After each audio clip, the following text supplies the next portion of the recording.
يمشي ليه؟ نخسر بنا وخيط خسر الخلق خايف من النشاء يعني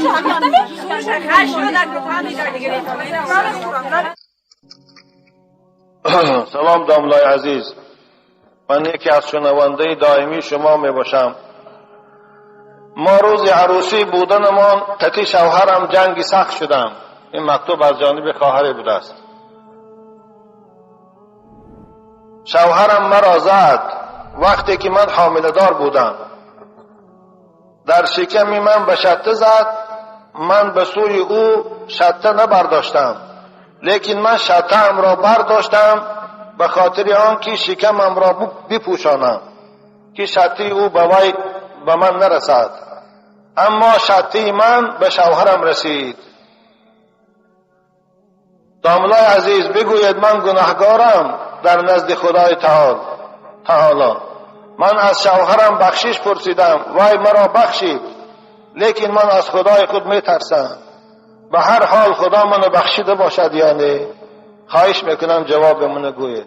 خواهر عزیز، خدا شما رو به این انصاف و توفیقتان، به این خدا ترسیتان عمری دراز دهد. خوب البته بین زن شهوری می شود حالتهای نافهمی، می شود حالتهای ناآرامی، اما من خواهش میکنم از شوهرای عزیز که همسراشان نزنن، به سوی همسراشان لگد نبردارن. این از روی انصاف هم نیست که همسر شما حامله دار باشد. خوب حامله دار هم که نباشد، او را با لگد زدن یا با مشت زدن این جوانمردی نیست. همسری که رفیق شماست، همسری که شبها مونس شماست، همسری که لباساتان میشوید، همسری که بچه هاتان بانی میکند، همسری که نفس شما را آرام میکند، خانه شما را میبیند، شما را با غذا تأمین میکند، به سبب اندک ناراحتی او را لگدگو کردن یا اینکه حقارت و دشنام کردن این جوانمردی نیست.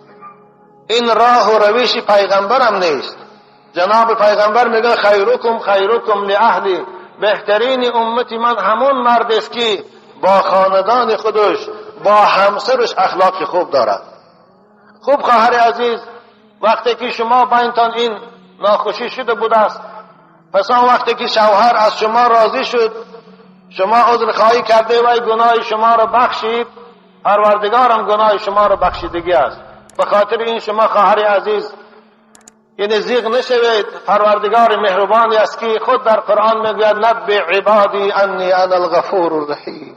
بندگان منو بگو اگر اونها توبه کنند، هر گناهی که کرده باشند من بخشنده هستم، من گناه اونها رو میگذرم. بنابر مادر عزیز، انشاءالله خدا گناه تو رو گذشتگی است. وقتی که حالا هم ترس این در دل شما باشد، خدایا کند که دیگر خواهرای مسلمان ما، دیگر مادرای ما هم شوهراشان این قسم احترام کنند و قدر شوهراشان به جا بیارن. السلام علیکم داملای عزیز، من انتظار جوابهای شما هستم. سوال من را خوانید و جواب گویید. مرا شوهرم دختر کردی گویان از من رو گرداند. لباسهای مرا از تار سرم تا نوگی پام گرفته آورد و با دو دست بالا کرده گفت تو ده جواب، دیگر زندگی نمی کنم. لباسهایت را گیر، دیگر به خانه من نبیا. من روز دیگر همراه مادرم به خانه شوهرم رفتم، اما شوهرم به خانه در آمدن نماند. گشته نامی 3 طلاق را گرفت و برآمده رفت. مرا برای زندگی کردن طعنه میکنن که تو 3 طلاق هستی. آره خواهر عزیز، اگر این راست باشد شما 3 طلاق شدگی هستید. بنابر شما از او خانه میتوانید برآمده روید، لباسایی که خودتان همراه خود آوردگی هستید گیرید برید، این حق شماست. بعد از بود شدن عدتان شما عده میپایید، این 3 ماه زنانه، این 3 عذر زنانه. بعد از آن میخواهید شما آزادانه است شوهر میکنید یا دیگر. اما اگر رفت و از شوهرتان جدا شدن نباشید، من به شما توصیه میتیم که شما این فکر از خود دور کنید، زیرا که اگر میخواست شما را بعد از این پیش کردن با پشیمان میشد در خانه من میکرد. اکنون که من کرده است نمیخواد با شما زندگی کردن، شما میتوانید بعد از بود شدن عدتان برای خودتان شوهر مناسب یا به زندگیتان ادامه دهید. خب این مسئله باید شوهرتان سوال میکرد خواهر عزیز، نه شما. اگر این سوال شما به عینی هم تو واقع شده باشد، شما 3 طلاق شدگی هستید، دیگر او تا عدتان بود شدن در خانه شوهر استید حق دارید. اگر خانه جداگانه باشد، در که نفقه شما در گردن شوهرتان است تا تمام شدن عده، لیکن عدتان که بود شد، شما دیگر در او خانه بیگانه است. برآمده روید خواهر عزیز. السلام علیکم حضرت داملا. بار 4 است که مکتوب می نویسم، اما از یگان تایانها تا حال جواب نگرفتم و همیشه از پروردگار خود در حق شما و اهل خاندانتان عاجزانه دعا میکنم که شما را در بالای سر ما همچون آفتاب بر این روشن دهنده صحت و سلامت نگه دارد. با دادر عزیز شما را خدا نگه دارد و از قطار ما دیگر عالم ها و طالب علم ها و داعی ها را پروردگار نگه دارد. و امید دارم که این دفعه به سوال های من جواب میگویید. خوب منتظر باشید جواب خودش شنوید. من نمازهای قضایی گذشته‌ام را 4 رکعتی قضای گذشته گفته بعد هر یک نماز میخوانم. مگر این درست است؟ این نیتی من؟ نه برادر عزیز، نماز قضایی مثل نماز وقتی می شود. وقتی که شما بعد از نماز بامداد یا پیش از نماز بامداد قضایی میخوانید 2 رکعتی بامداده، باید همون 2 رکعت نیت کنید. این نیت کردم بگذارم اول قضایی بامداد گذشته. چند بار است من در این باب تاکید میکنم، در وقت نیت قضایی همین کلمه اول استفاده برید.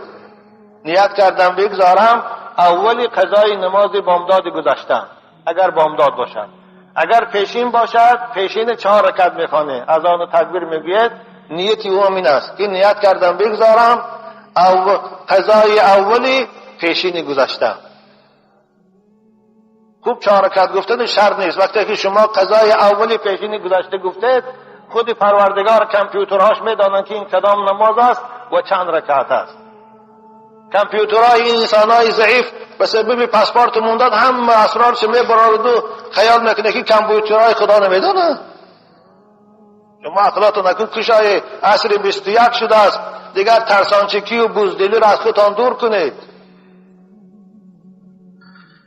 و نماز شام باشد، شام 3 رکعت نیت کنید. نیت کردم بگذارم قضای شام گذشته، اولی قضای شام گذشته گفته نیت کنید، 2 رکعت به سوره، 1 رکعت به سوره خوانید. نمازی که 4 رکعته باشد مثل پیشین و عصر و خفتن، اینها رو قضایش دانه 2 تاش به سوره خوانه، 2 تاش به سوره خوانه. آداب نماز قضای خواندن این است دادر عزیز. و با تاکید میکنم که نماز وتر هم قضایش خوانید بعد از خواندن خفتن. اما هر کدامش 4 رکعتی اگر خوانید این خطاست. و من یک بیماری هم دارم، در قرتقم زاب است و بسیار دکترها مراجعت کردم، اما با من یک دکتر گفت که خوردن داروهای بسیار اگر به جای فایده کند به جایهای دیگر ضرر دارد. بهترش قورباغه را در آب جوشانیده و آب او را بنوش، شاید که خداوند به تو شفا دهد. و شما در این باره چی گفتنید؟ آیا این کار را من کنم؟ من گمان نمی کنم که جوشانیدن قورباغه و خوردن خون او برای یعنی آب او برای زاب فایده داشته باشد. نزابش به اصطلاح تاجیکای ما جاغور است. امروز الحمدلله طب خوب ترقی کرده است. امروز داروهای نوبرا برآمده است. شما می توانید داروها را استفاده برید. امروز طبیبای خلقی شکر بسیار هم هست. ملا خدایار هست، خیلی طبیب خوبانیا دیگرها هست. شما به اونها مراجعت کنید، شاید داروی برای شما یافته دهند. برادر عزیز، این دارویی که آن دکتر آن طبیب به شما توصیه کرده است، یعنی آب قورباغه، اگر من نمیدانم که اکنون او فایده دارد یا این خدا میداند، لیکن رسول اکرم در حدیث صحیح فرمودند ان الله لم یجعل شفاء امتی فيما حرمه علیهم پروردگار هیچگاه شفای امت من در چیز حرام قرار نداده است. این چیز حرام هرگز شفا نمی شود. به خاطر این من شما را توصیه نمیتیم خوردن او را، لیکن اگر همون طبیبی که شما را توصیه داده است با تجربه خود چندی دیگر تبابت کرده باشد که با خوردن آب قرباقه آب جوشاندی او نقص شده باشند و آن طبیب مسلمان باشد، شما به قدر ضرورت می توانید از توصیه استفاده برید، زیرا که این الضرورات تبیح المحظورات. در حالت نهایت ضروری اسلام اجازت می‌دهد چیزهای حرام مباح شود، مانند که من در حالت گرسنگی سخت که چیز حلال نباشد خوردن چیز حرام مباح می‌گردد. قرآن خدا میگوید فمن اضطر غیر باغ ولا عاد فلا اثم علیه. بنابراین همین دادر عزیز توصیه من به شما همین است. دعا میکنم پروردگار شما را و دیگر برادرانی که مبتلا این بیماری هستند با داروهای حلال استفاده برده شفاشان دهد و احتیاج به این داروهایی که طبیعت سالم خود نمیکشد خوردن اونها را گرفتار نکند. و آن وعده هایی که در کتاب نورنامه و گنج العرش هستند مگر آنها وعده های قرآنی هم؟ خواهش میکنم جواب گویید. امیدوارم که این مکتوب مرا میخوانید. دادر عزیز، اولش که من همون کتاب نورنامه و گنج العرش نخوندم و من نمیدونم که هر دو چی کتاب هستند. اگر رفت و وعده های بالا خاندار باشد دروغ است.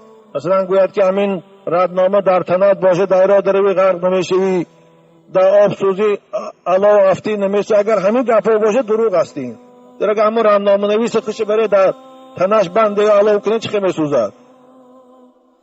لیکن اگر دعاهایی که موافق به حدیثهای رسول اکرم باشد، وعده‌هایی که موافق به حدیثهای پیغمبر خدا باشد، اینهاش راستند، اینهاش میشود باور کرد.